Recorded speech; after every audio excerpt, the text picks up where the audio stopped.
Hey guys, and welcome back to Engineering Illustrated. Today we'll have a look at a 2D equilibrium problem. This beam is suspended by a cable attached at both ends and supported in the middle. This problem is fully symmetric, meaning the load is symmetric because the beam is uniform, and the supports are symmetric as well. Since we know that B is the midpoint of ABC, the angles formed on either end of the beam have to be the same. Knowing the angles are the same is helpful because it allows us to solve one side and then mirror the forces to the other side due to symmetry. It's worth proving this to yourself initially if it's difficult to see that intuitively. Step 1 is always draw a free body diagram.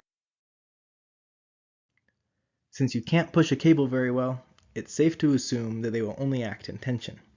That gives us two angled forces pulling up, which we will call TA and TC, named after where they connect to the beam.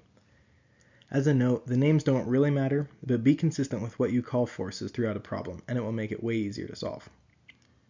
The problem statement tells us that the maximum force the cables can support is 1,500 pounds. So let's assign both vectors the value of 1,500 pounds. The weight of the beam is the only other force, and it acts in the negative y direction, which is down, and is given in the problem statement as 700 pounds. Angled forces are involved, so it's a good idea to break those vectors into their x and y components. The subscripts x and y are appended to the appropriate components, and we can use trig to find out the values of those components. For a quick refresher on how to do this, check out the video in the top right corner. So we know that our TAY value equals 1,500 times the sine of theta. Similarly, TAX equals 1,500 cosine of theta. So now that we've found our components and we know the weight, we will apply equilibrium. And equilibrium says that the sum of forces has to equal 0. And this has to be true because if the sum of forces does not equal 0, then things start moving. In statics, we want things to either not move or at the very least have no acceleration, which means move at a constant velocity. And so this relation, sum of forces equals 0, has to be true always. We're working in the x and y directions here, so we're going to do a sum of forces x as well as a sum of forces y. If we were in 3D, we would want to do x, y, and z to make sure it's not moving in any of those directions. The way we write that is the sum of forces x equals 0, just like above. I always like to put an arrow off to the side here, indicating my positive x direction. And that 0 equals all of the forces in the x direction. So we have TAX and TCX plus TCX. If we look at those, by symmetry, we know they have the same magnitude, but they're in opposite directions, which gives us 0 equals 1,500 cosine of theta minus, because it's in the opposite direction, 1,500 cosine of theta, which is obviously going to be 0. So now that we're satisfied that our sum of forces in the x direction does indeed give us 0, let's move on to sum of forces in the y direction. Sum of forces y equals 0. And we'll indicate our positive y direction like that. So let's gather up the forces we have acting in the y direction. We have TAY, the weight of the beam, and TCY.